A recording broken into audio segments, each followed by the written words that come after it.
Sí.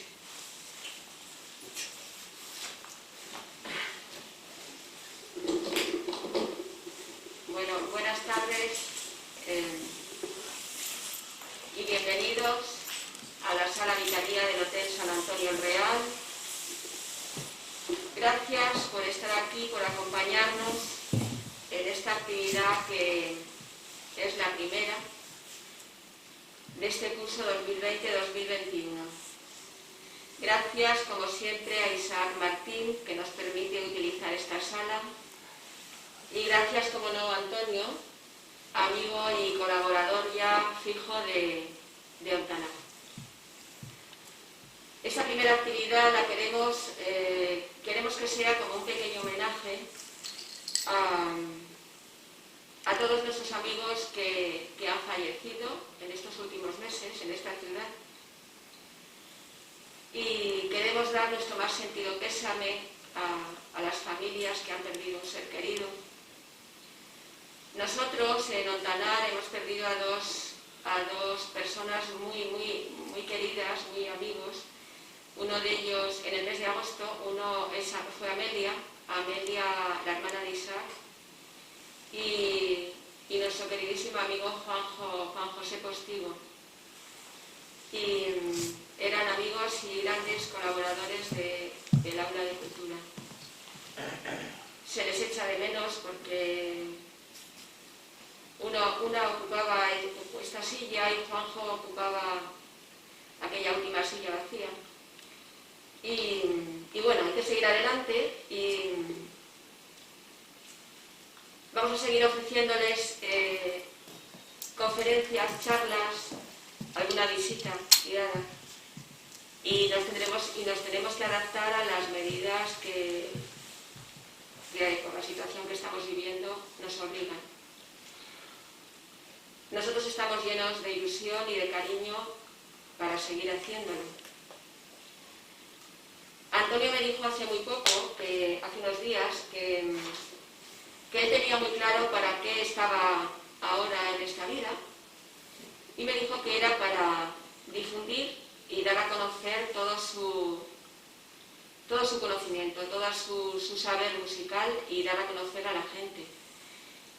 Me parece pues una decisión de una generosidad importante. Y Isaac, pensé yo, Isaac es la persona que es dueña de este hotel y que nos permite utilizar esto de manera generosa para difundir cultura. Y Ontanar es pues como el intermediario, ¿no?, entre los ponentes, los conferenciantes y todos ustedes. Yo creo que todos juntos, con mucha paciencia, pero con mucha ilusión, y luchando por no perder la esperanza, porque yo creo que el afán de conocimiento y el afán en este caso de música, ofreceremos otras conferencias sobre historia, sobre arte, y cuando una persona tiene ese deseo de seguir aprendiendo, de seguir conociendo, nos mantiene vivos, nos mantiene con esperanza, nos mantiene con ilusión, y nosotros estamos dispuestos a seguir haciéndolo, sin miedo y sobre todo con esperanza, ¿no? Nosotros solo les pedimos que nos quieran, que respondan a nuestra llamada y que podamos seguir manteniendo vivo con mucha ilusión este aula de cultura, no por el aula de cultura, sino por todos ustedes y por las personas como Antonio, que se ofrecen generosamente a ofrecer todo su conocimiento y todo su saber. Yo creo que personas como Antonio, con el recorrido profesional que tiene, sería una pena que se quedara en su casa y que no nos diera a conocer tanta sabiduría. Yo les doy las gracias por estar aquí, por acompañarnos, y gracias, Antonio, y nada más. Gracias.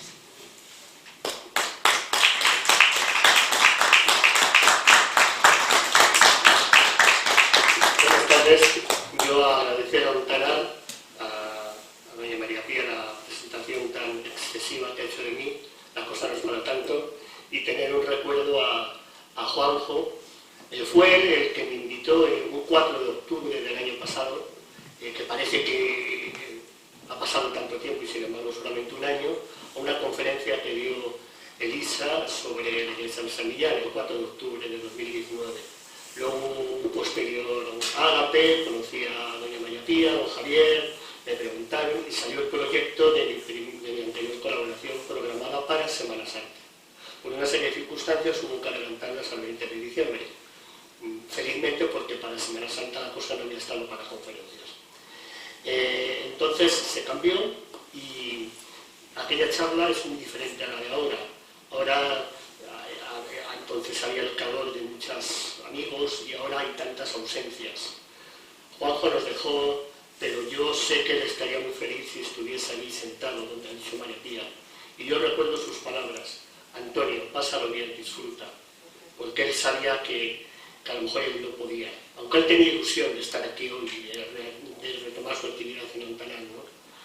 Y yo, desde la emoción y el recuerdo, voy a intentar unir la responsabilidad con la alegría que me produce compartir con ustedes, los presentes y los que accedan a este acto online, a lo que quizás sepa hacer mejor, y es compartir mi amor por la música. Muchas gracias. El título de la conferencia es Escuchar a Beethoven. Podría haber sido el título más largo, Cómo escuchar a Beethoven, o algo así, pero bueno, un título tiene que ser una cosa sintética, ¿no? Y hubiera sido más correcto poner escuche, no escuchar, pero bueno, escuchar a Beethoven. Es importante fijarnos en esta palabra. Escuchar no es lo mismo que oír. Oír es un hecho sensorial. El sentido del oído, que es una cosa muy pequeñita que tenemos aquí dentro, pues nos permite simplemente, a través del nervio auditivo, conectar con alguien del cerebro y simplemente oír. Es un hecho físico. Escuchar es mucho más. Escuchar supone interpretar, supone captar una conversación, captar unos sentimientos, comunicarnos. Son otras áreas cerebrales las que se ponen en funcionamiento. Yo esto de las huellas cerebrales lo voy a decir mucho durante la conferencia. Es una idea muy importante. Nosotros no andamos con los pies ni digerimos con el estómago. Lo hacemos todo con el cerebro. Es al cerebro al que le estamos mandando continuamente información. Pero oír es un nivel y escuchar es un nivel superior. Y yo les voy a pedir a ustedes que escuchen. Escuchar es una cosa muy difícil, exige mucha atención. Y entonces, escuchemos. Y escuchemos nada menos que a Beethoven. Beethoven es músico. Esto es obvio. Pero yo tengo que decir mínimamente en dos patadas qué elementos principales tiene la música. Aunque hay muchos más. Pero yo me voy a centrar en 4 aspectos importantes de la música. Un elemento primordial de la música es la melodía. Nos colocamos unas gafas invisibles y para la melodía, si contemplamos la música, la melodía son sucesión de sonidos. Es horizontalidad. Es como si viéramos un edificio, un piso, una ventana, un balcón. La melodía es horizontalidad. Sucesión de sonidos diferentes en el tiempo. Nos cambiamos de gafas y vemos otro elemento importante de la música, que es el contrapunto. Esto es muy difícil de entender lo que es el contrapunto, pero es muy importante, porque cuando una orquesta, luego las que vamos a escuchar, una orquesta de 60, 70, 80 profesores, lógicamente no todos tocan la misma melodía. Tocan diferentes melodías que se van contraponiendo, que van entrando, que van saliendo, como si se fugasen, como si se escapasen por escaleras. Yo tengo aquí un ejemplo muy cortito de contrapunto de 1 minuto, en el que 4 instrumentos se hacen una pequeña guerra entre ellos. La flauta expone una melodía. Ahora lo escuchamos.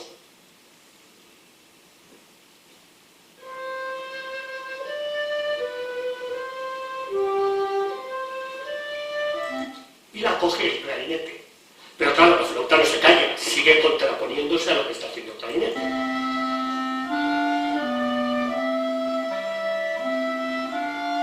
Y lo coge la trompeta, pero la flauta y el clarinete siguen con su guerra.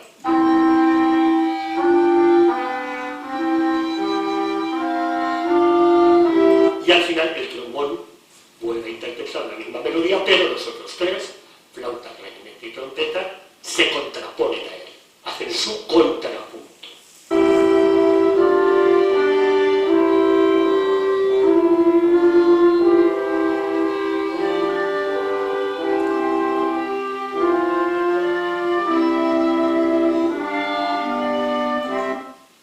Esto es el contrapunto, nota contra nota. Entonces nos cambiamos de gafas y pasamos al tercer elemento importante de la música, que es la armonía. Si la melodía era horizontalidad, una cosa detrás de otra, sucesividad, el contrapunto eran cosas que entraban, que se escapaban. La armonía son gafas que nos permiten ver a la música en horizontal.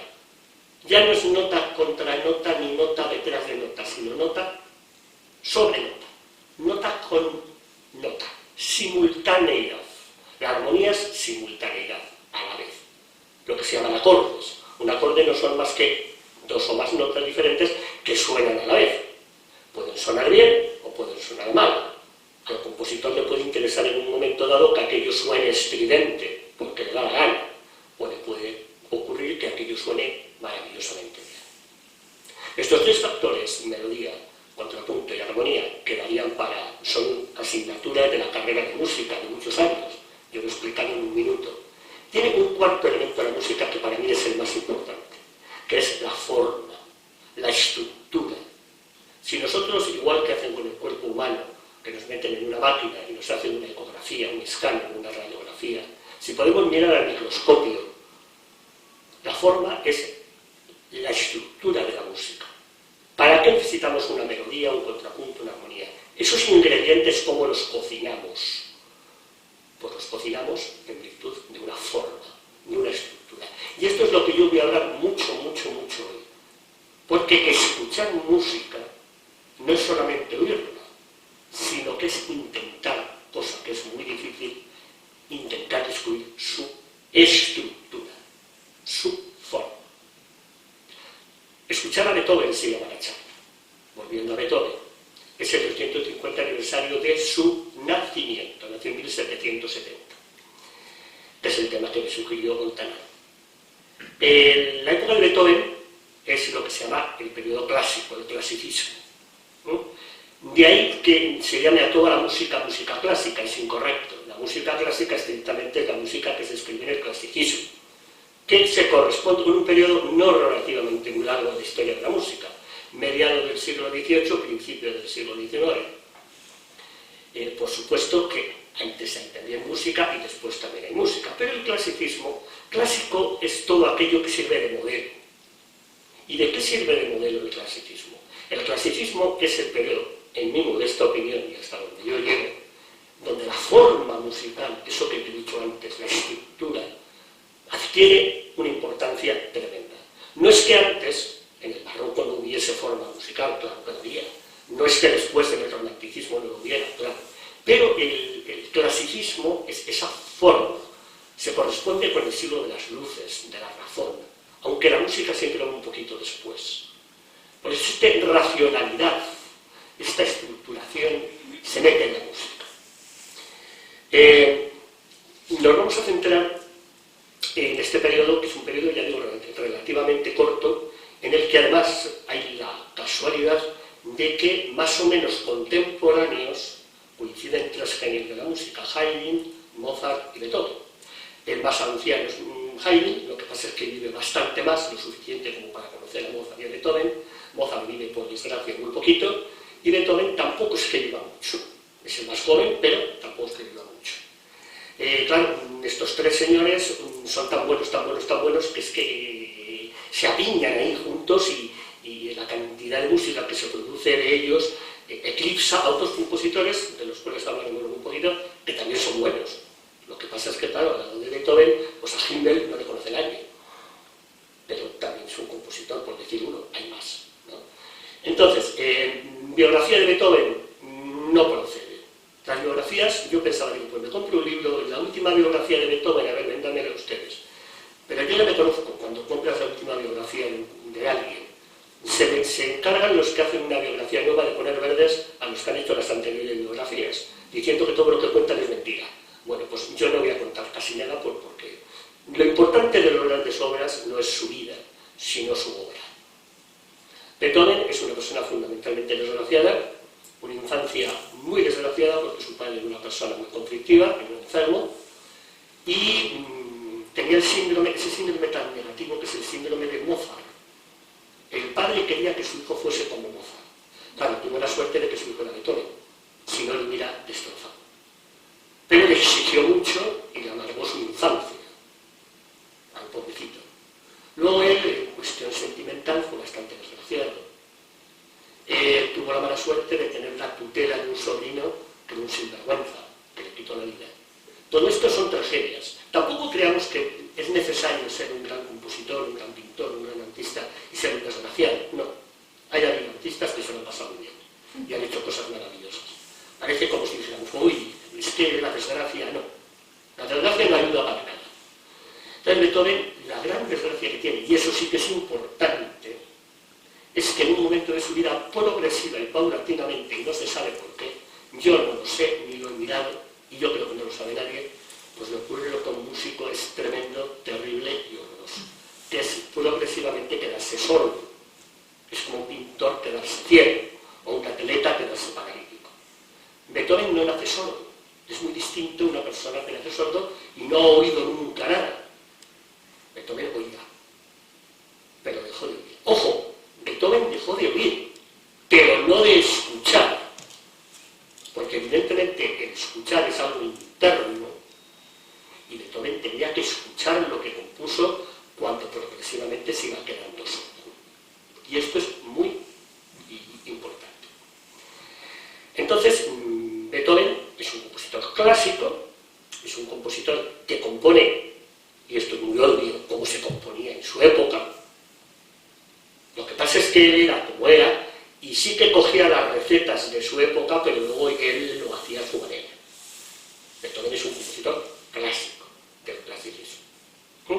Eso no quiere decir que un compositor, un artista que hace lo que es de su época, sea más malo, no, no. En una época puede haber gente, artistas, que siguen haciendo cosas de épocas anteriores, oye, y son muy buenos. O otros que se adelantan a su época y pasan desapercibidos, como es natural. Luego, a lo largo de la historia, dicen, uy, qué compositor más bueno, lo que pasó con Vivaldi, que no le conocía a nadie. Qué bueno era Vivaldi, pero no le conocía a nadie. Pues bueno, estas cosas pasan. Gente que se adelanta a su época y se muere de hambre, gente que permanece más tradicional y es un genio, y gente, pues como Beethoven, que es un compositor clásico. Ahora bien, pues las características que tenía Beethoven. Entonces, volvemos al clasicismo. El clasicismo es la estructura, es la forma. Y como importantísima forma del clasicismo es lo que vamos a llamar la forma sonata. Ahora sí que voy a decir cosas que pueden ser un poco complicadas y no pasa nada si no se entienden, pero las tengo que explicar. Una sonata en general, antes del siglo XVIII, antes de Beethoven, antes de Mozart, existía ya como tal la sonata. La sonata era una pieza musical para ser sonada. Viene del suonare italiano, que significa para ser sonada. Es decir, para ser interpretada generalmente por un instrumento o instrumentos de cuerda o de viento. No se confunde con una tocata, que es lo mismo, pero para ser tocada con un instrumento de tecla, como un clavín, un órgano. O una cantata, que es para ser cantada. Lo de la tocata es importante porque antes de Beethoven no existía prácticamente el piano. clasicismo es la gran época del piano. Hombre, el piano se inventa, por decirlo, a final del siglo XVII, pero se podrán imaginar ustedes que hay unos cacharros de muchísimo cuidado. Cuando Bach, el pobre hombre, ya ancianito, escucha el primer piano, pues dijo que qué mal sonaba. Pues seguramente sonaría muy mal. Lo que pasa es que cuando la historia avanza, se van construyendo pianos más perfectos. Y eso les viene estupendamente a compositores como Haydn, como Mozart y como Beethoven, que ven en el piano el instrumento solista más importante de la historia de la música y que daría para una conferencia. Hablar solo del piano daría mucho de sí. Ese piano le sirve muy bien para esto que yo voy a explicar ahora. Le dejamos apartado el piano para otro momento. ¿Qué es esto de la forma sonata? No debemos de confundir una sonata, que ya he explicado yo lo que es antes, una pieza para ser sonada, con una forma sonata. La sonata, con mayúscula, es una gran forma musical. La forma sonata es como una especie de receta, de esquema, una plantilla para que el compositor componga. Las sonatas que se componen en la época de Beethoven, de Mozart, son grandes piezas en 4 movimientos, en 4 tiempos, en 4 partes, y en el primero, generalmente, de esas partes, el compositor mete la forma sonata, la forma pequeñita de la forma sonata. Por lo tanto, se puede confundir sonata, gran forma musical, con forma sonata, pequeña forma musical, pero no es lo mismo. Digamos que la forma sonata pertenece a la forma sonata. Aunque la forma sonata se puede utilizar en un concierto para instrumentos, se puede utilizar en demás formas. La forma sonata se basa en lo siguiente, en una cosa muy importante, que voy a repetir también muchas veces. La repetición y el contraste. En música se repiten mucho las cosas. ¿Por qué se repiten mucho las cosas? No porque al compositor le sea más cómodo, lo repito y así, oye, puro tiempo. No, porque es que hay que repetirlo. La estructura de la forma sonata exige una repetición. Y luego otra cosa, la repetición supone que esa huella cerebral que se nos ha formado cuando escuchamos algo, es agradable volverlo a escuchar. Esto que ya lo he escuchado es pegadizo, me suena, es interesante. Con lo cual uno dos cosas. Primero, la estructura que tiene que ser con su repetición y la huella cerebral que me produce. Una sonata, una forma sonata, necesita 2 temas musicales. Un tema musical no es más que una melodía, eso que hemos dicho antes, horizontalidad, nota una detrás de otra. Pero un tema musical es una cosa mucho más importante. Es una melodía con la cual yo voy a hacer algo. Si dejo la melodía ahí quietecita, pues está muy bien. Y me sale una canción o me sale una cosa bien, ya está, ahí la dejo, perfecto. Pero si yo esa melodía la voy a trabajar, voy a hacer algo con ella, ya la elevo de categoría, de rango, y ya hablo de tema musical. Un tema musical es una cosa muy gorda, muy importante, que inicialmente es una melodía, pero una melodía que el músico va a tratar, va a depurar, va a manejar, va a desarrollar, va a hacer cosas con ella. Por eso la forma sonata tiene 2 temas, lo que llamaremos un tema A, estribillo, y un tema B, que por mí va la estrofa. Pero todo esto que es un rollo hablado, lo vamos a hacer utilizando y escuchando la música de Beethoven. La quinta sinfonía que todos conocemos, y que es considerada una de las músicas más importantes, el primer tiempo de la gran sinfonía, una sinfonía no es más que una sonata para orquesta. La primera parte tiene el esquema, la receta de la forma sonata. Beethoven no se anda con chiquitas y nos presenta los temas absolutamente directos. No tiene por qué ser así, a veces puede haber una introducción, pero Beethoven presenta este tema que es conocido por ustedes, el tema A. Yo, para ayudarles, siempre que salga el tema A, levantaré este cartelito un momento y ya está. Porque me interesa que ustedes lo vean. No que lo vean, pero bueno, por si acaso, pues me ayudan. Este tema lo conocen todos ustedes.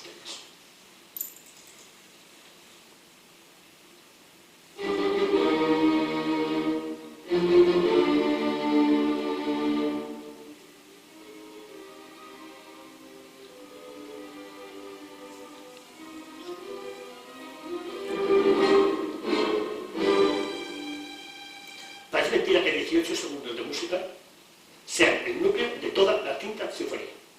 Pero es que dentro de estos 18 segundos hay solamente 2 notas, 3 que se repiten, ta, ta, ta, chan, 3 notas que se repiten y una.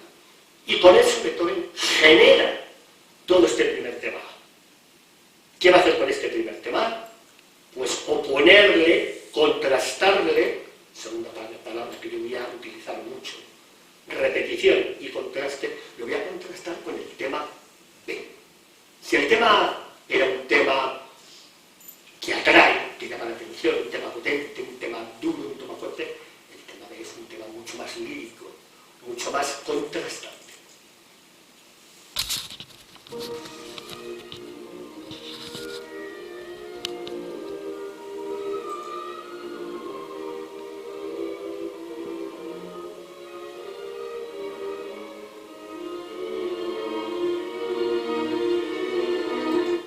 Ya tenemos los dos ingredientes. El tema A, el que intenta tatachar, y el diálogo, los dos temas. Tenemos el tema A y el tema B, los dos temas. Pero claro, pudiera ser que escucháramos el tema A e inmediatamente el tema B. Puede ocurrir, pero Beethoven no hace eso.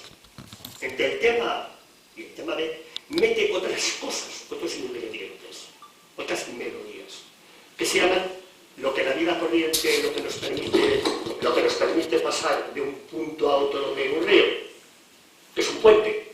Pues en música también existen los puentes, que son melodías que nos permiten pasar del tema A al tema B.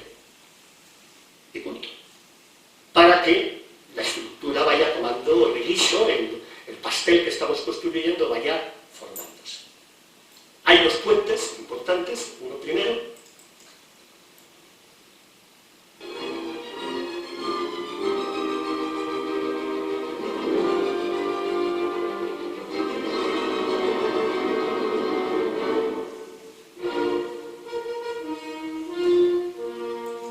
y a partir de aquí lo iremos, entraría el tema B. Y existe otro puente, también,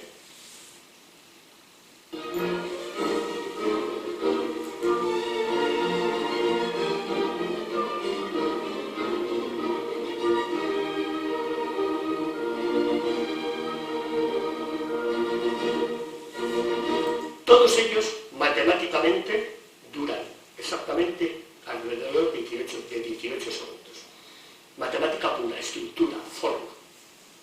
Entonces tenemos organizado ya la primera parte, que es la exposición del tema. La exposición del tema. Ha sonado el tema A, su puente, el tema B, su puente, y se repite todo otra vez. Y se repite porque hay que repetirlo.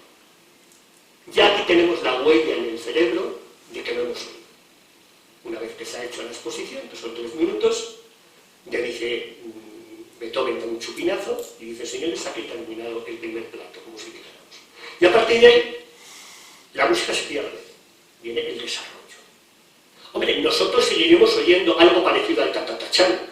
Pues sí, claro que lo seguiremos oyendo, porque está aquí y está en la partitura.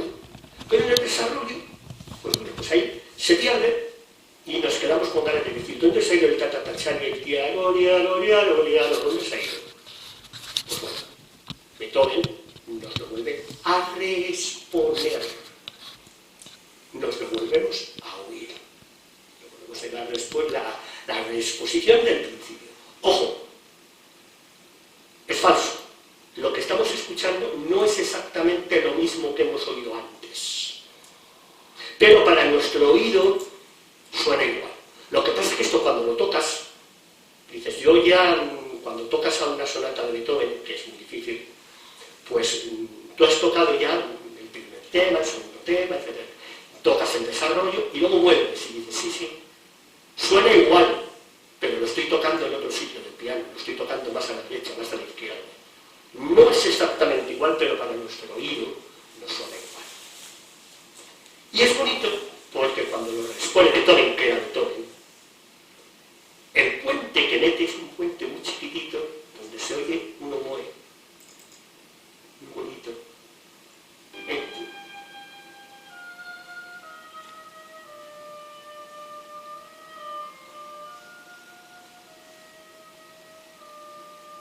e inmediatamente entra el tema B. Entra el tema B y ahí se acaba la cosa. Pues sí, se podía acabar. Punto. 5 minutos. Pero hay que terminarlo, hay que poner un postre, hay que poner algo.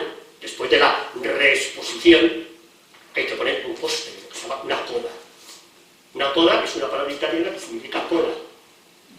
Y entonces, pues, es como cuando vemos un perrito que empezamos por el hocico, el morro, el cuello, el cuerpo y termina en la colita, ¿no? Bueno, pues una coda es algo que pone el compositor al final para que aquello termine con un señor acorde, catapum, y sepamos que aquello ha terminado. Y este es en síntesis cómo se puede escuchar el primer tema el primer movimiento de la Quinta Sinfonía de Beethoven. La Quinta Sinfonía está en do menor, eso es una cosa muy difícil de explicar qué significa, fue compuesta entre 1804 y 1808 y estuvo en un teatro, estrenado en un teatro de Viena. Esto es importante de que las obras se estrenen en un teatro. No es ninguna tontería, es porque los tiempos están cambiando. En 1808 ya estamos metidos en el romanticismo. Ya el público, hay un público nuevo que es la burguesía, que accede a los teatros pagando y quiere ver un espectáculo. Antes era así, pues sí y no. La música se desarrollaba en los palacios, en los templos. Aquí ya no es en un teatro. Y en este teatro se estrena esta sinfonía y tal. Y que, pues que es maravillosa y que lo vamos a escuchar. Una cosa interesante, esto de los puentes, que he dicho yo, ese puente que va entre los temas, son muy técnicos, cuando se tocan son muy complicados porque es mucho de ir para arriba, para abajo, para arriba, para abajo, para arriba, para abajo, pero no dice nada. Sirve, claro, para el aire. Entonces yo ahora, todo lo que he explicado lo vamos a ir, yo me voy a valer de las cartulinas y voy a ir enseñando más o menos por dónde va la cosa. Pero ustedes lo que hacen, yo no sé si se oye muy bien. Sí, señor. Yo es que lo hago aquí menos. Entonces yo iré con tranquilidad enseñando los temas, me meto un par de cartulinas y lo escuchan. Todo esto. Y damos esta primera parte con la Quinta Sinfonía del Destino, que llaman. Y a mí me parece una chorrada, sinceramente. Eso de ta-ta-ta-chan, dicen que sí es el destino pegando golpes en la puerta. Hay mucha música con el destino. También sería para otra conferencia, la música y el destino. Hay más música, ¿eh? No fue Beethoven el único que tiene ahí la cuestión del destino. A mí me parece que, bueno, lo dicen, pues dicho está, ¿no? Entonces vamos a verlo. Yo iré diciendo, iré buscar las cartulinas y necesito de ustedes atención. Cuidado que cuesta, pero está todo aquí. Yo voy enseñando y que disfruten de esta primera modelo en el que hay la llamada forma sonata dentro de una gran sonata que es la sinfonía.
lo está volviendo a repetir todo, ¿eh?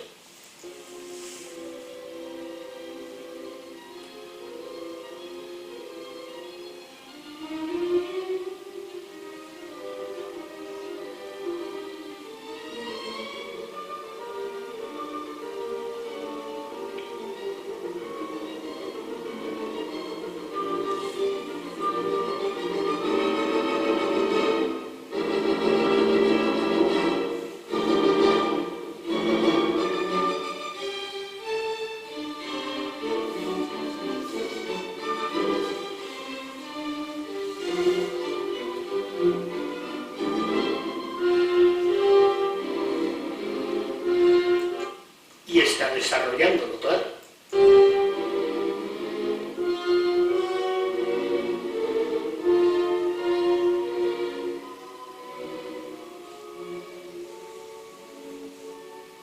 Y a partir de aquí se pierde. ¿Dónde se nos ha ido el tatatachán y el otro? Nos lo ha escondido, nos lo ha escamoteado, a pesar de que hay un poco ahí.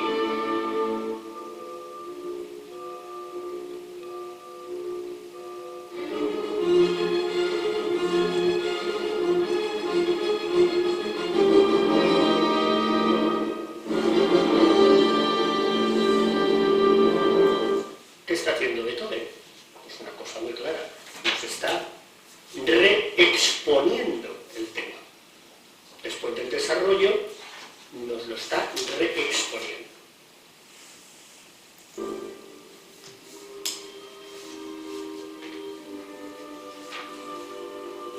Nos lo está exponiendo.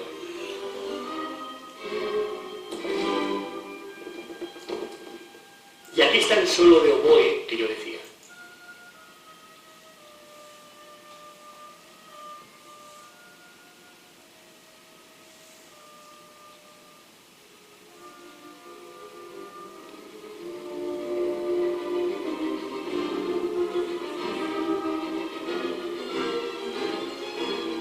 Puentes.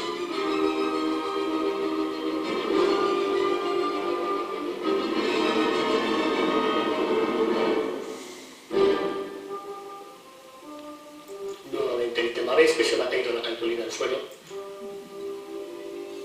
Tema B.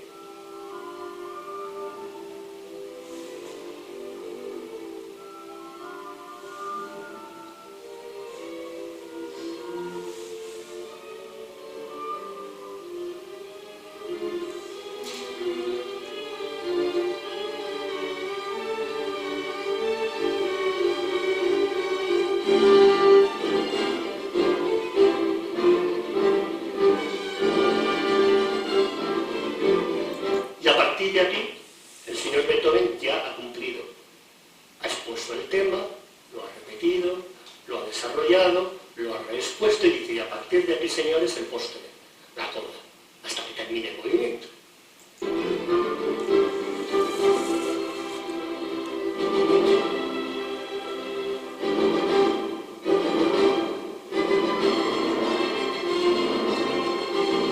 Por supuesto que seguimos oyendo el tatatachán, porque ese tatatachán ya se nos ha metido aquí.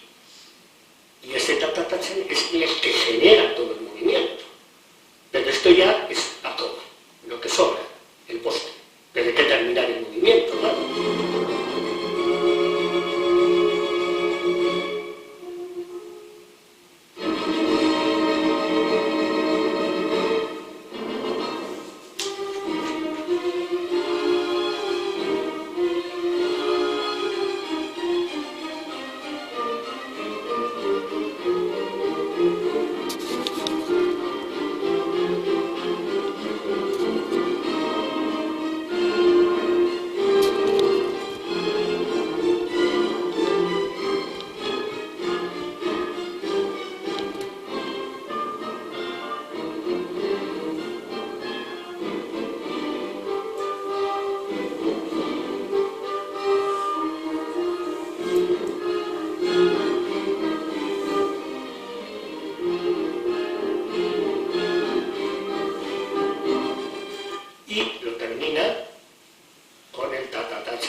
para que digamos, señores, hemos terminado.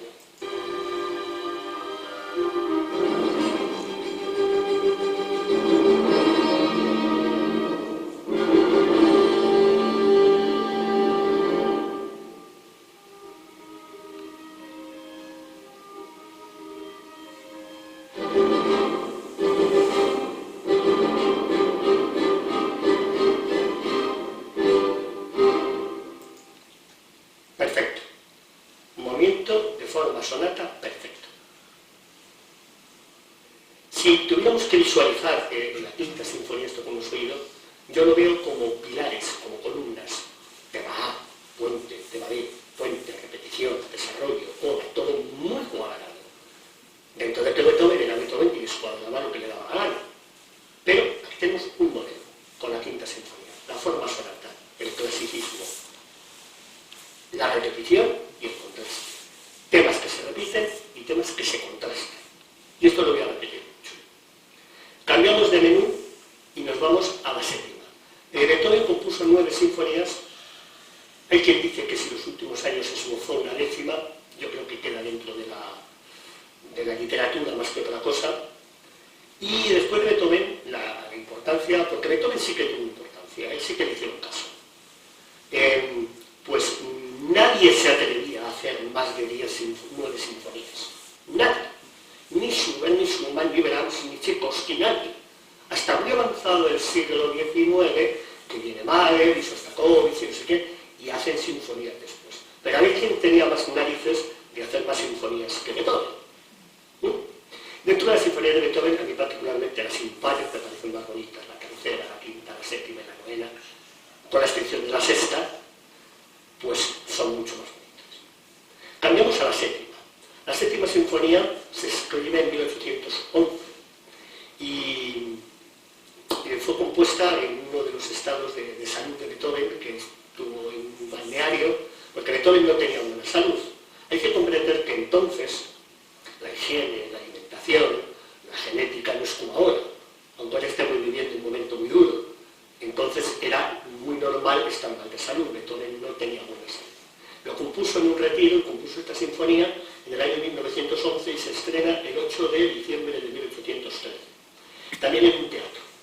Y fue en un concierto benéfico de una batalla que hubo para los soldados que habían quedado heridos, etc. Y participaron de forma amateur grandes compositores de la época, que por supuesto, pues al lado de Beethoven, ¿quién conoce a Luis Spohr, a Giacomo Meyerbeer, a Giuliani, a Hummel, a Moses? Nadie. Pero eran compositores muy buenos. El mismo Salieri, que no tiene nada que ver con la película Amadeus. No vean ustedes en la película Amadeus nada de historia, prácticamente nada. Salieri era un compositor muy bueno que dio clase a Beethoven. Era un compositor muy bueno. Lo que pasa es que luego la historia la puso en su sitio. Dice, señor, delante de usted está Mozart, delante de usted está Beethoven. Pero en su época Salieri era un señor. Pues todos estos compositores de forma amateur colaboraron en la ejecución de esta séptima sinfonía. Vamos a escuchar el segundo tiempo, el segundo movimiento. Volveremos a tener temas. Vuelvo a recordar lo que es un tema. Un tema es una melodía que yo no, Beethoven lo va a utilizar, lo va a desarrollar, lo va a guisar, lo va a cocinar. Pero lo va a hacer de una manera completamente distinta. Va a hacer otro guiso lo mismo. Tiene que partir de un tema y a ver qué hago con él. Pero en realidad, de uno o de dos. Aquí hay una duda. Pero bueno, es muy conocido este allegretto de la séptima sinfonía porque se utiliza mucho. Y Beethoven empieza con un tema, un cuasi tema, que yo llamo tema A1. Tema A1. No me atrevo yo a llamarle más que A1, de forma muy suave. Y nos lo hace como si nos dejara aquí, la huella, nos dejara con ganas, con misterio.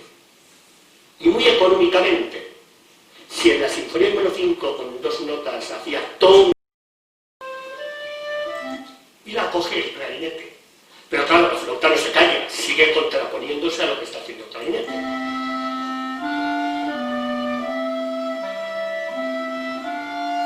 lo coge una trompeta, pero la flauta y el clarinete siguen con su guerra.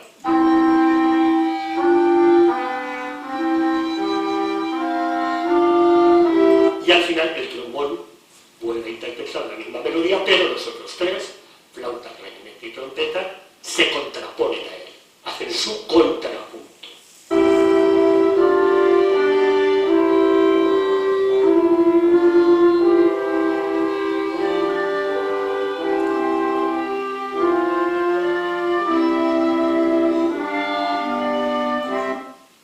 Esto es el contrapunto, nota contra nota. Entonces nos cambiamos de gafas y pasamos al tercer elemento importante de la música, que es la armonía. Si la melodía era horizontalidad, una cosa detrás de otra, sucesividad, el contrapunto eran cosas que entraban, que se escapaban. La armonía son gafas que nos permiten ver a la música en horizontal.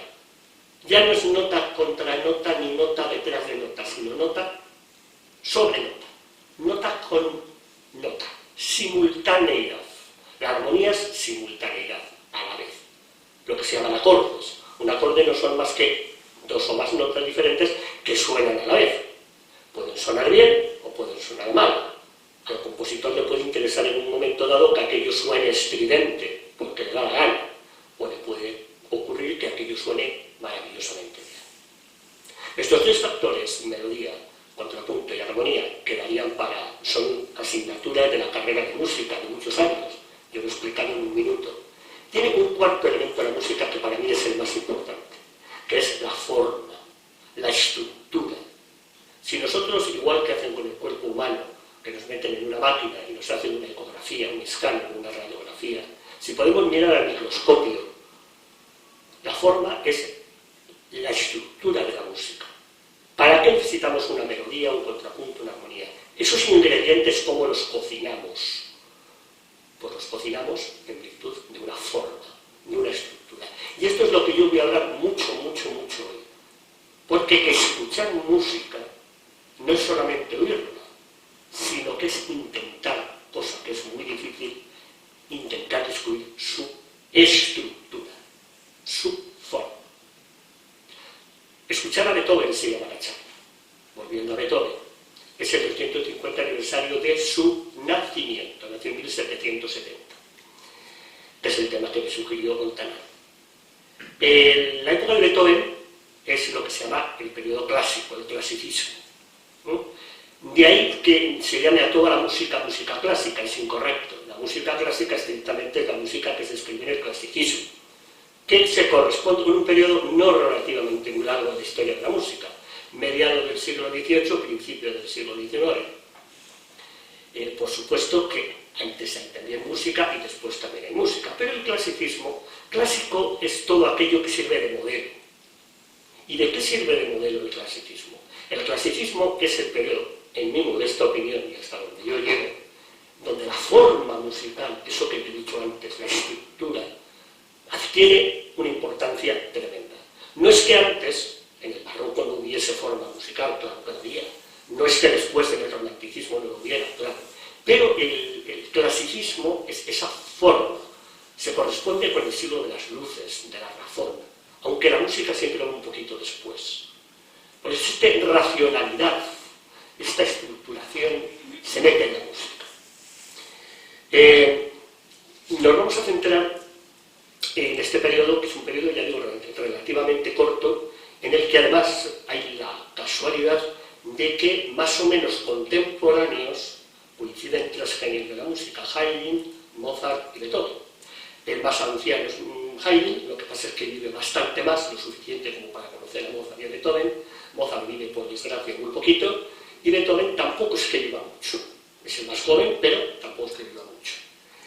Claro, estos tres señores son tan buenos, que es que se apiñan ahí juntos y la cantidad de música que se produce de ellos eclipsa a otros compositores, de los cuales hablaremos un poquito, que también son buenos.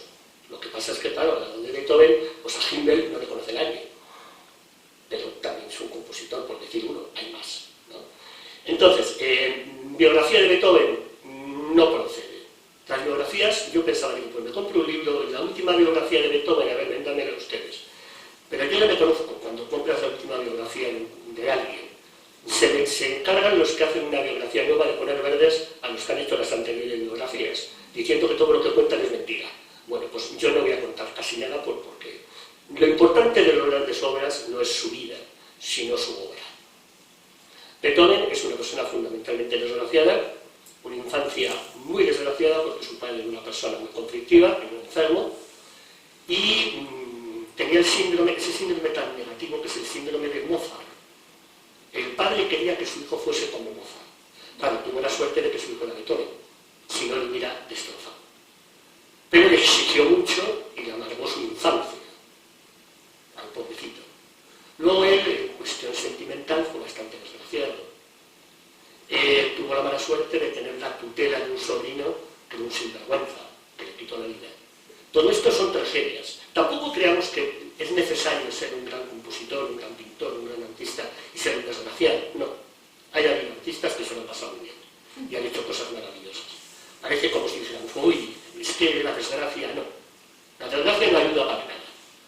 Entonces Beethoven, la gran desgracia que tiene, y eso sí que es importante, es que en un momento de su vida progresiva y paulatinamente, y no se sabe por qué, yo no lo sé, ni lo he mirado, y yo creo que no lo sabe nadie, pues le ocurre lo que a un músico es tremendo, terrible y horroroso, que es progresivamente quedarse sordo.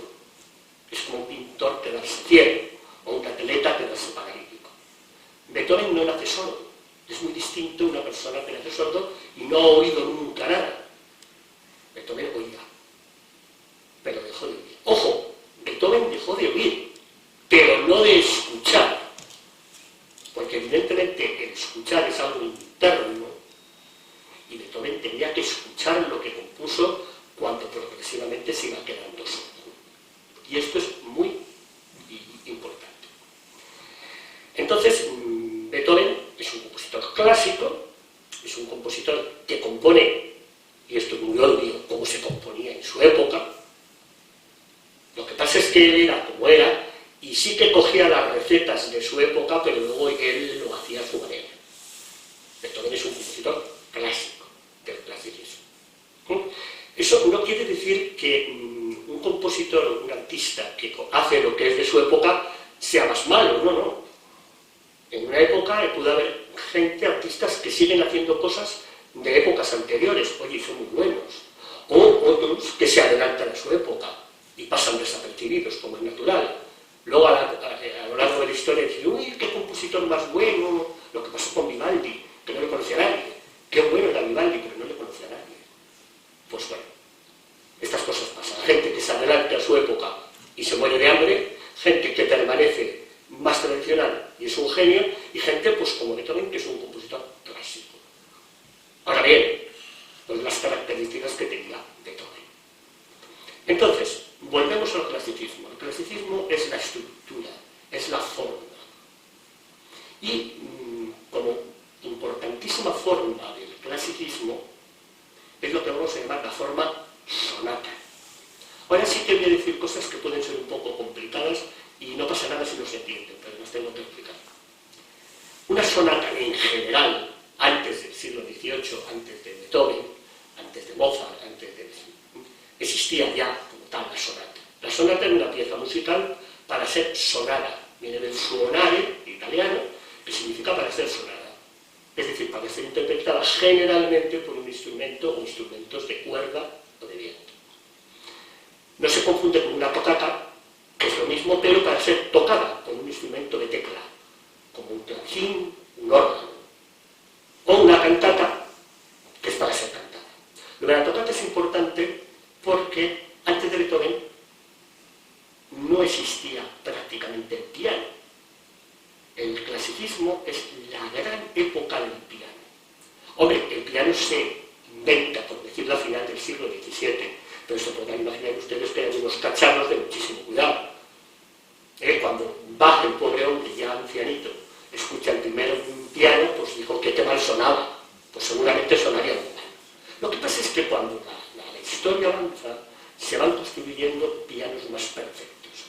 Y eso les viene estupendamente a compositores como Haydn, como Mozart y como Beethoven, que ven en el piano el instrumento solista más importante de la historia de la música y que daría para una conferencia. Hablar solo del piano daría mucho de sí. Ese piano le sirve muy bien para esto que yo voy a explicar ahora. Le dejamos apartado el piano para otro momento. ¿Qué es esto de la forma sonata? No debemos de confundir una sonata, que ya he explicado yo lo que es antes, una pieza para ser sonada, con una forma sonata. La sonata, con mayúscula, es una gran forma musical. La forma sonata es como una especie de receta, de esquema, una plantilla para que el compositor componga. Las sonatas que se componen en la época de Beethoven, de Mozart, son grandes piezas en 4 movimientos, en 4 tiempos, en 4 partes, y en el primero, generalmente, de esas partes, el compositor mete la forma sonata, la forma pequeñita de la forma sonata. Por lo tanto, se puede confundir sonata, gran forma musical, con forma sonata, pequeña forma musical, pero no es lo mismo.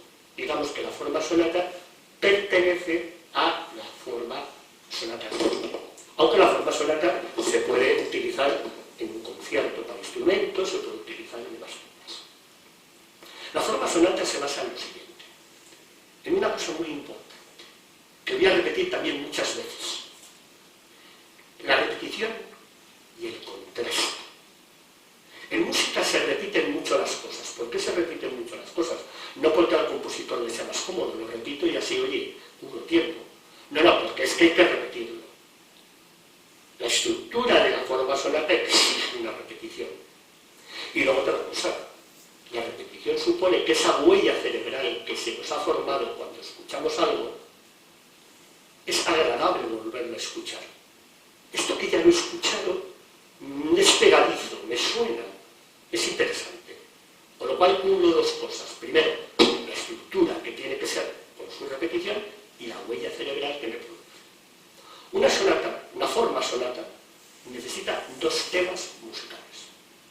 Un tema musical no es más que una melodía, eso que hemos dicho antes, horizontalidad, nota una detrás de otra.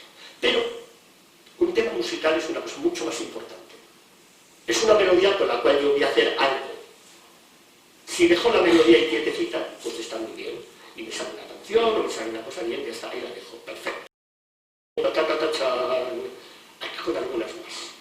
Tan, tan, tan, tan, tan, tan, tan, tan, tan, tan. Con ese poquito nos va diciendo, bueno, misterioso, nos deja con ganas de que aquí va a pasar algo. Y juega con una cosa muy importante, con un parámetro del sonido que es la intensidad. Lo hace muy suavecito, para que la gente, pues, escuche. Vamos a escuchar este primer tema A1, muy suave, que nos deja como con ganas de algo. Pero ojo, está aquí empezando ya a dejar la huella.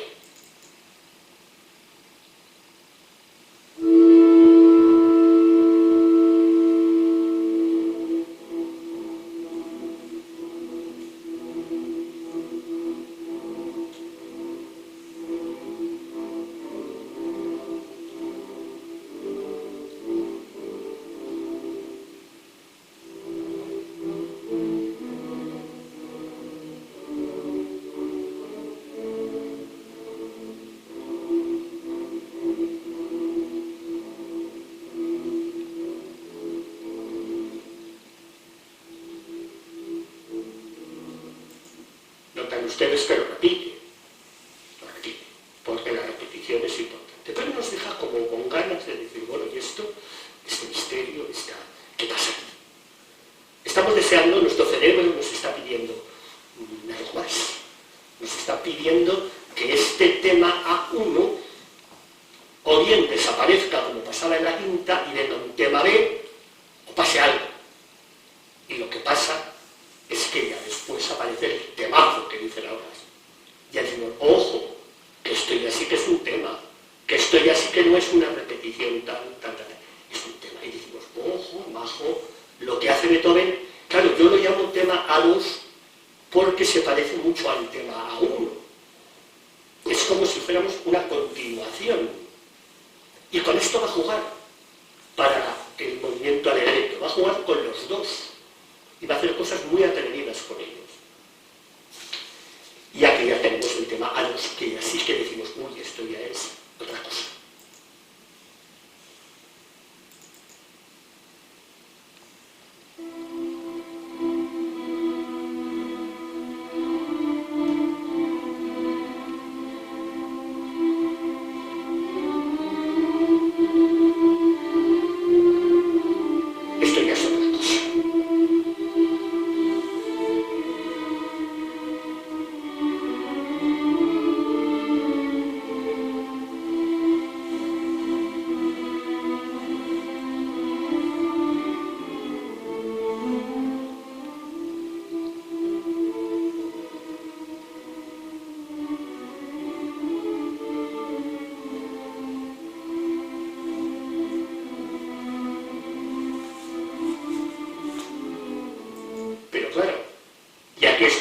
oreja y de oído, pues yo también le oigo en otro. Claro. Están los dos. Están los dos. Este por abajo y este por arriba. ¿Por qué? Porque al compositor le ha dado la gana en ese momento de que se oiga más uno. Pero van a ver ustedes en todo este movimiento cómo estos dos temas están simultáneos. Algunas veces se oye más uno que otro, pero es porque el compositor ha querido que sea así. Esto es difícil en la música, pero sucede, que los temas musicales se junten y sean simultáneos, que se contrapongan. Recuerden eso del contrapunto que decíamos antes. Ocurre. Lo que pasa es que hay que escucharlos. No pasa nada si dicen, pues mira, yo no escucho ninguno de los dos, o yo no escucho más que uno. Pues bien, es normal. Pero están los dos, ¿eh? Muchas veces están los dos. El del tan, ta, ta, chan, ta, chan, ta, y el tema melódico ese tan bonito. Están los dos. Pero pues acaso nos despistamos de todo el esto.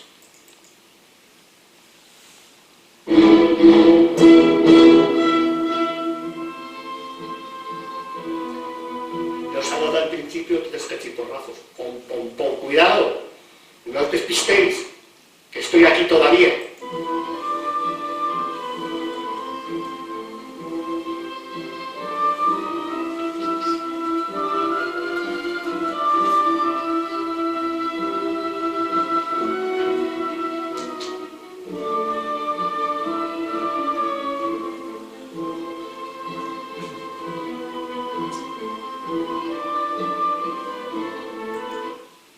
Y si quiere, pues claro, la cosa más suavecita, pero si quiere entonces meter caña,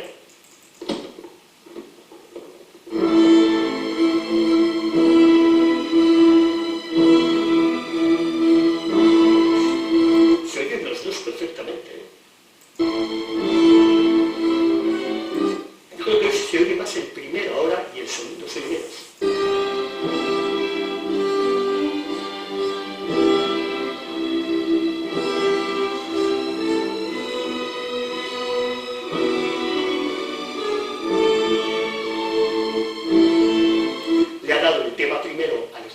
Por eso se oye más, y la cuerda el segundo, por eso se oye menos.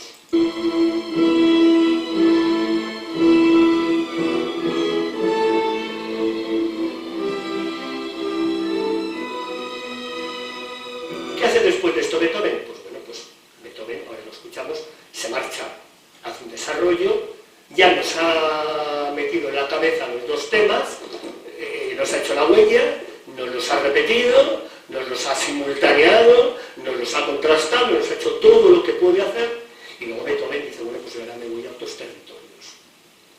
Y digo, pero cuidado, señores, voy a volver a aparecer, porque para eso soy un tema musical, soy importante, y aparezco de nuevo.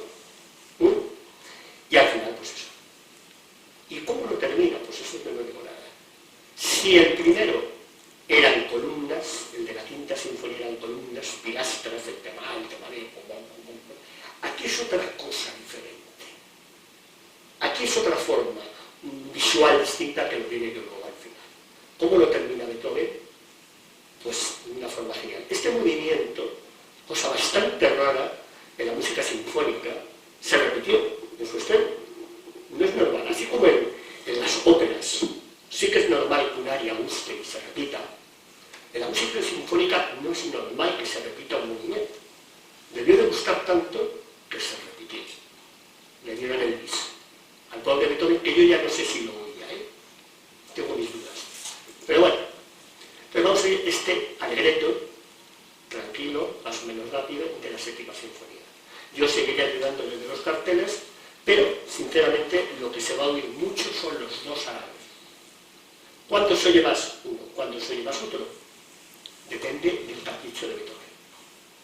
Entonces, pensemos que aquí jugamos con la simultaneidad de temas, no con la sucesión de temas como antes, importantes. Oímos este maravilloso alegreto de la séptima sinfonía de Beethoven.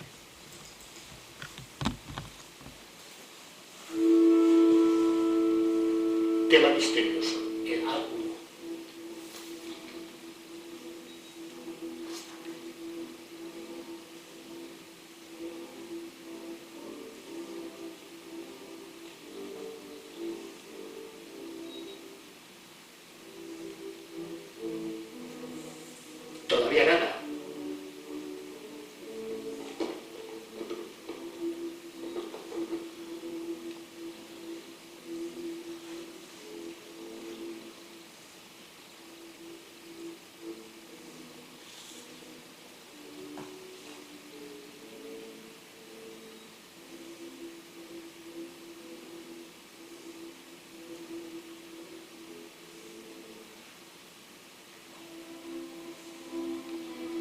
ahí está el 2.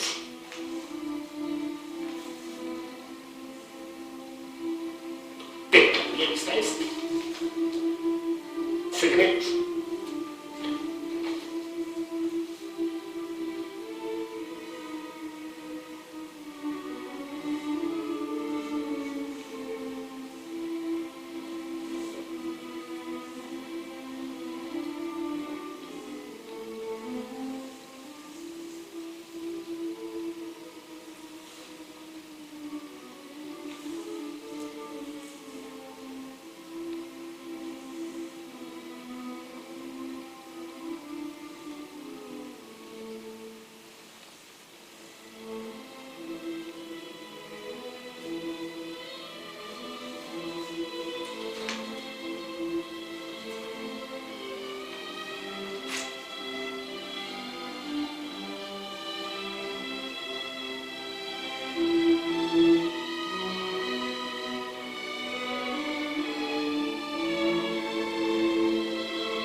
Y ahora ya sí que nos lo pone todo en claro. Pues si no lo habíamos oído, aquí lo tienen ustedes en fuerte.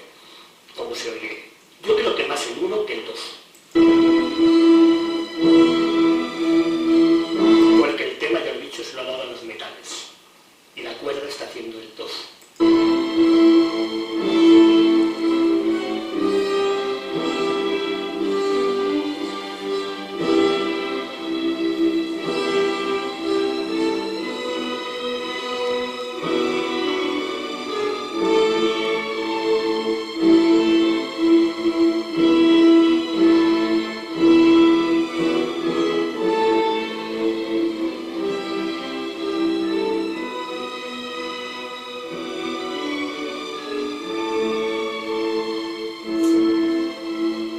Yo comprendo que cuesta oír los dos temas, pero están ahí, los dos.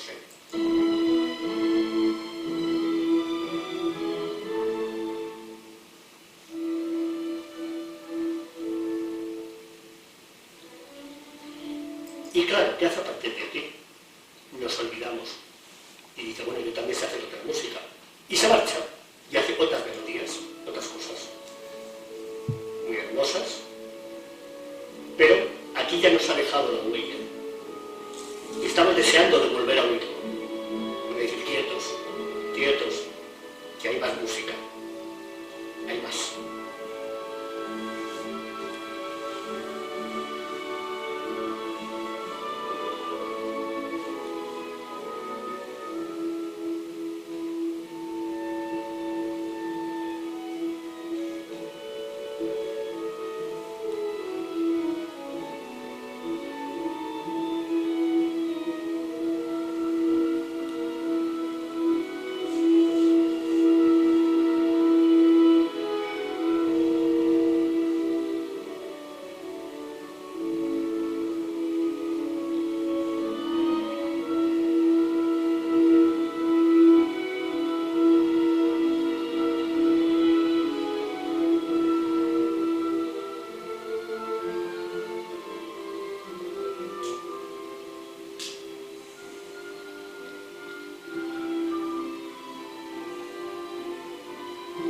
Se le ha olvidado a Beethoven o los temas de antes, parece que se le ha olvidado, ¿eh?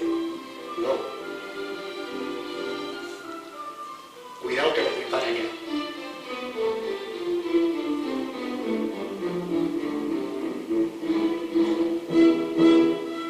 Y aquí le tenemos otra vez.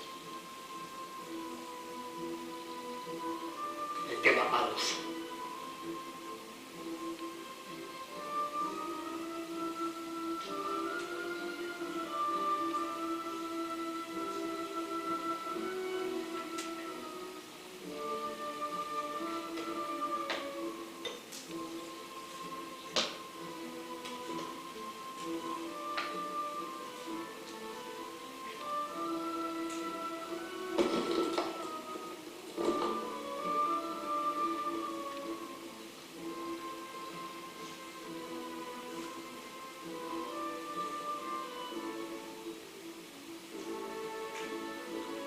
cómo va preparando el final de la cuestión.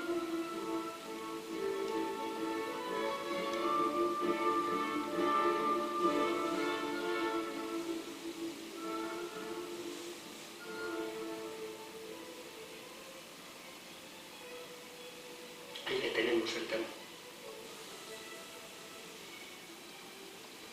Muy suave.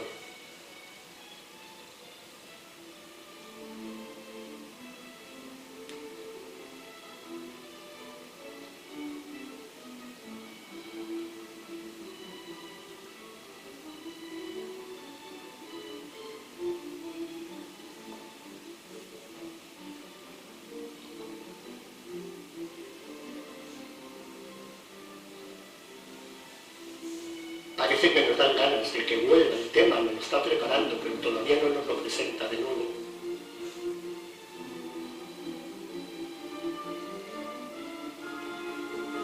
Pero ojo,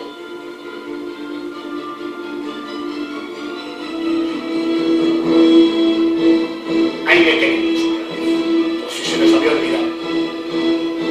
Ahí está, los dos.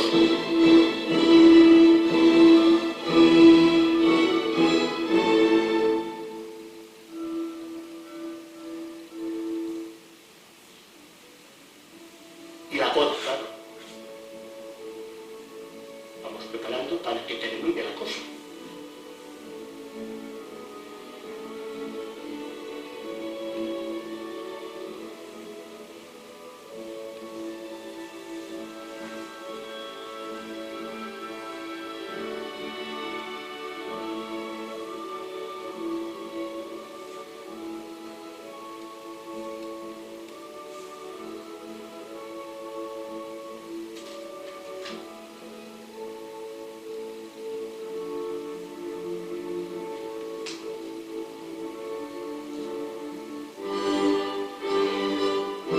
Cuidado que esto termina.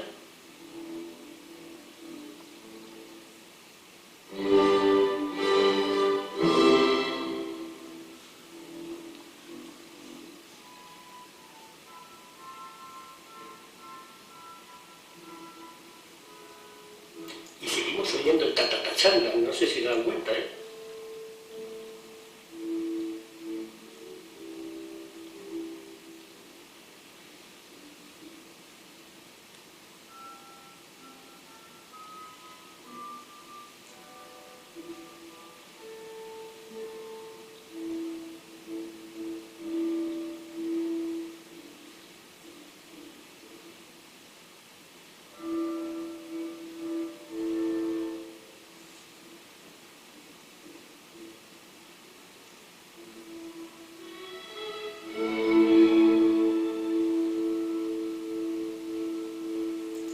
Y no acaba con un chipún. Termina exactamente como ha empezado. Es decir, aquí no hay columnas, no hay pilastras, no hay... Aquí hay un círculo. Nos ha ido llevando circularmente desde un principio a un desarrollo y termino como empiezo. Una forma visual y musical completamente distinta a la quinta y completamente. Y ya vamos a terminar con la novena. La novena es la última sinfonía que compone Beethoven. Está, desde la octava a la novena está un periodo de tiempo de 8 o 9 años sin hacer nada. Beethoven se mete en su casa, no quiere saber nada de nadie porque las personas que no oyen, las personas sordas, son personas que viven muy en su mundo, se meten ahí y dijéramos que esto es la última salida oficial de Beethoven. Hay mucho sobre esta sinfonía. Fue estrenada en el año, a ver si lo busco, bueno, no lo cuento, sobre 1824 se estrenó. En un concierto en un teatro, en el Teatro Imperial de Viena. En realidad querían que se estrenase en Londres, Beethoven quería que se estrenase en Berlín, pero los austríacos dijeron que se estrenase en Viena.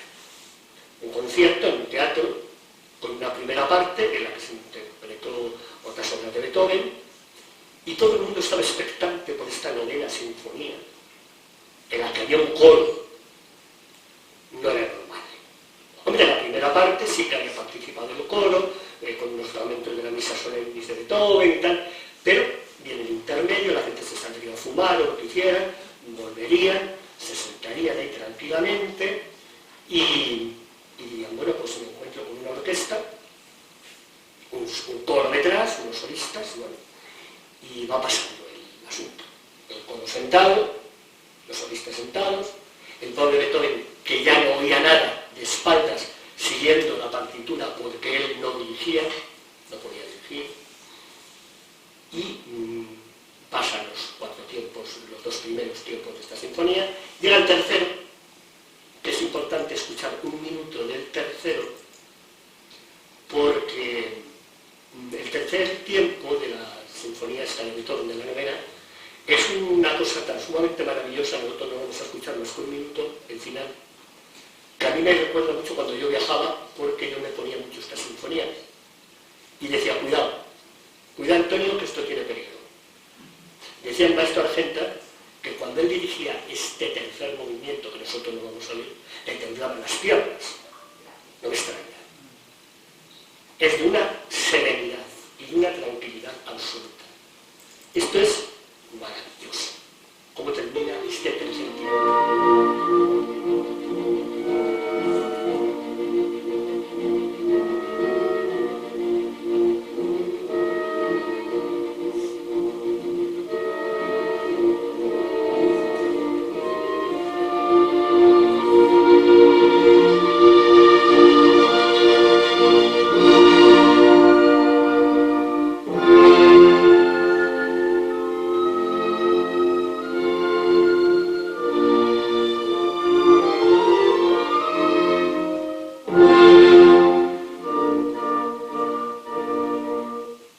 La gente quería, pues mucha gente no se durmió.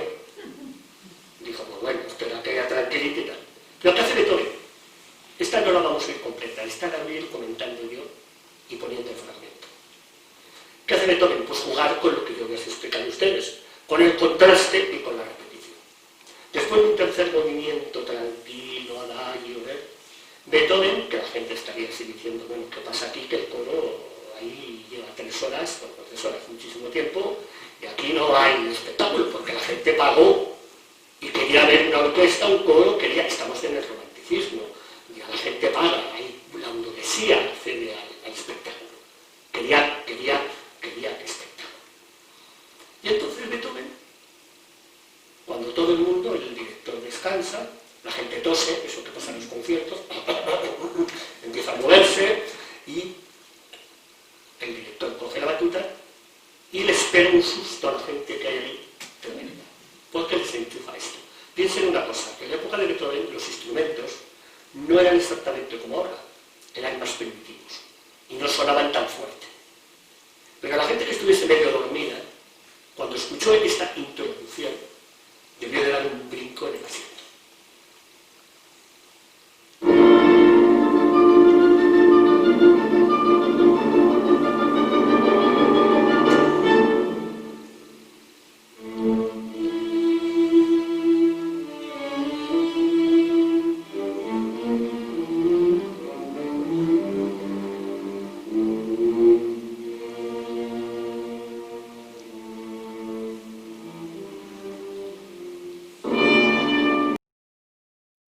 Después de este momento en que nos hace la introducción, sigue la música y, enmascarado, se esboza el tema principal que vamos a escuchar después.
Por si alguien se había quedado dormido, este final tan conclusivo, tan contundente, tan fuerte de la introducción, despertaría claro y da paso al tema principal del cuarto tiempo de la novena sinfonía de Beethoven, en la que los contrabajos y los violonchelos exponen el maravilloso tema que es conocido como el himno a la alegría, pero que ahora solamente lo vamos a oír en los violonchelos y en los contrabajos, nada más.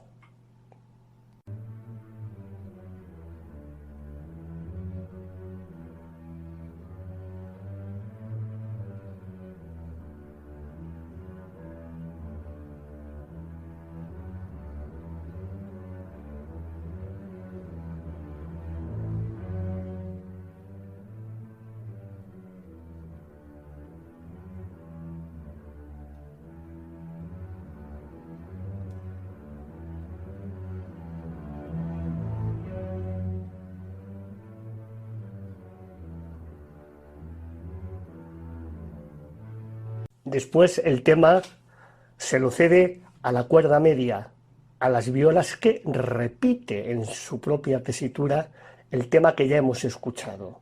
Insisto en lo del contraste y en la repetición. Las violas nos vuelven a exponer el tema principal.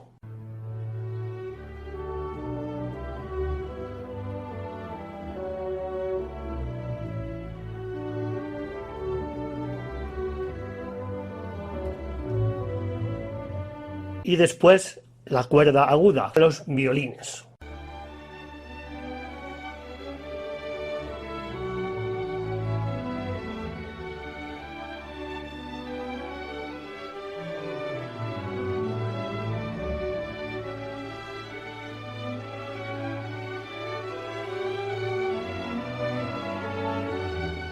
Y después toda la orquesta.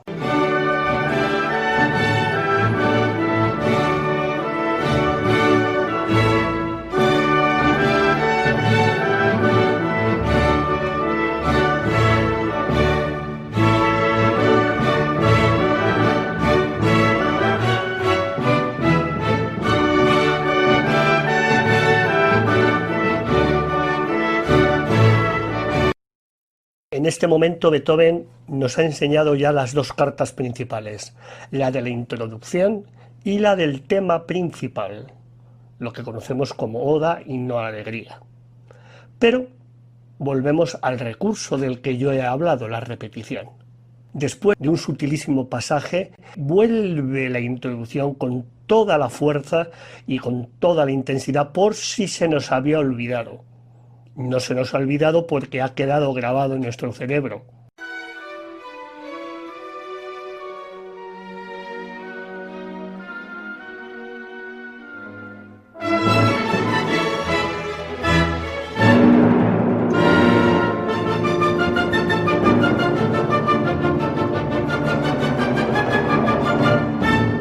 Y en ese momento el coro se pondría de pie y el barítono solista, barítono bajo, retomaría con intensidad y con fuerza, con rotundidad, el tema de la introducción, con la palabra Freuden, alegría. Aquí hace Beethoven una cosa muy importante. Da a la voz humana algo que ya habían interpretado los instrumentos de la orquesta. Hay que imaginarse lo que sentiría el público que estaba allí cuando ve levantarse al coro y esta llamada del barítono a la alegría, a la solidaridad.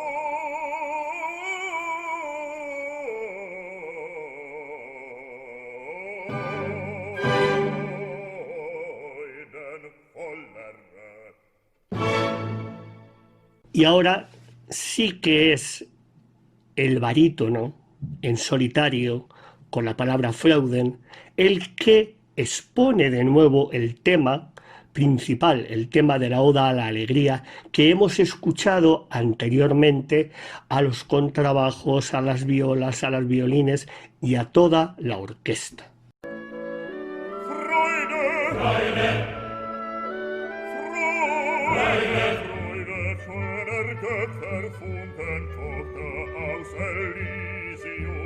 Wir betreten feuertrunken, himmlische dein Heiligtum. Deine Zauber binden wieder, was die Mode streng geteilt. Alle Menschen werden Brüder, vor dein sanfter Fliegerweih. Y posteriormente lo retoman el coro y los 4 solistas, soprano, contralto, tenor y bajo, que se van repartiendo el tema, compartiéndolo.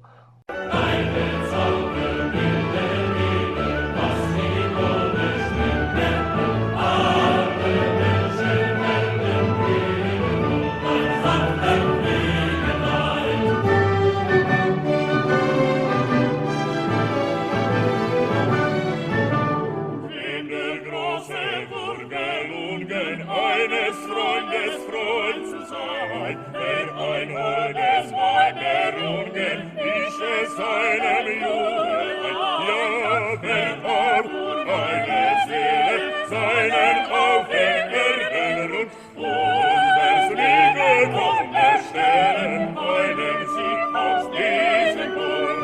Ja, wenn auch noch eine Seele seinen Auferwehrung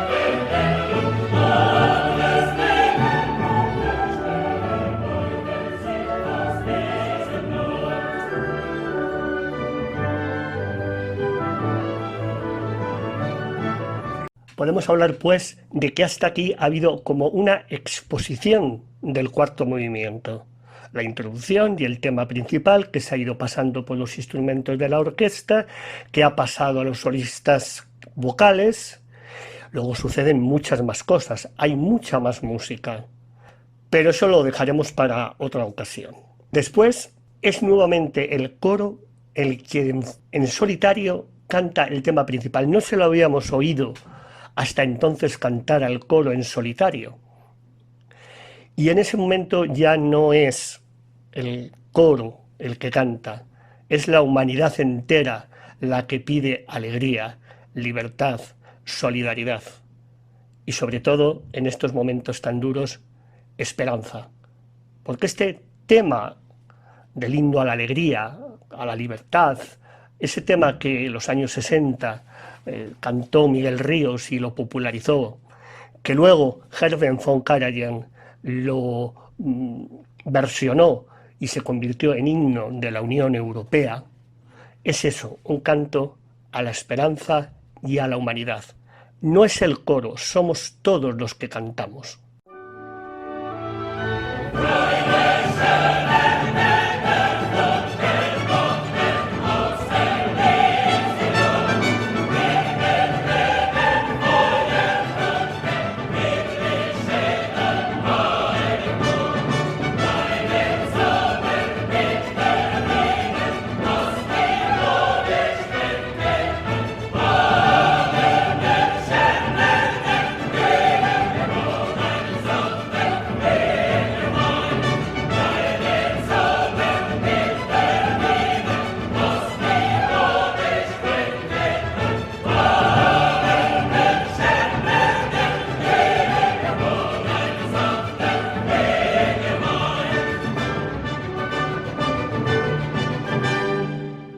Y nuevamente es el coro, no olvidemos que esta novena sinfonía se la denomina coral, el que nos divide el tema y hace que entre en contrapunto.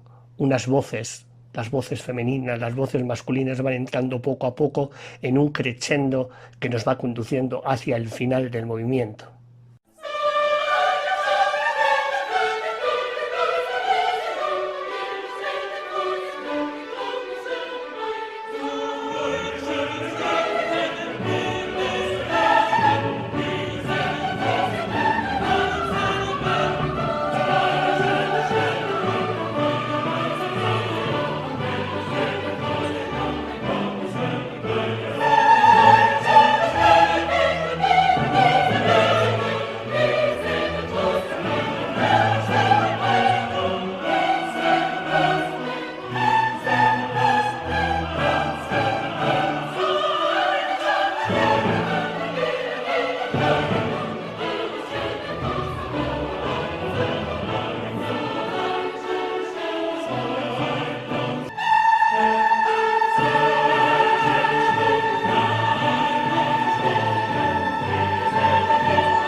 Para concluir, el coro nuevamente, insisto, Sinfonía número 9, Sinfonía Coral, en una vertiginosa, solemne y tremenda coda nos va conduciendo hacia un espectacular y vibrante final.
Beethoven asistió como espectador de lujo a su última composición, su última salida en público. Después ya, durante 3 años, esperaría la llegada de la muerte. No se enteró de que la composición había terminado y la contralto Caroline Unger salió del coro y se dirigió hacia él. Suavemente le volvió los hombros hacia los espectadores y contempló la locura. Vio cómo el público aplaudía enfervorizado. Nosotros tenemos la suerte de oírlo, Beethoven no. Yo con esto termino. Decir que las sinfonías de Beethoven podíamos considerarlas, y creo que son consideradas patrimonio de la humanidad. Beethoven cierra, no sé si con un portazo o con suavidad, el periodo clásico de la historia de la música y abre con esta alegría del himno a la alegría de la novena sinfonía, abre el romanticismo musical. Beethoven es considerado el último compositor clásico y el primer compositor romántico. Yo nada más tengo que decir que no solamente a Beethoven, sino que procuremos escuchar, no solamente oír. La música, también no solo oír, sino también escuchar a las personas, a los hombres y a las mujeres, a toda la humanidad, que es a quien está dedicada esta novena sinfonía coral de Beethoven. Muchas gracias.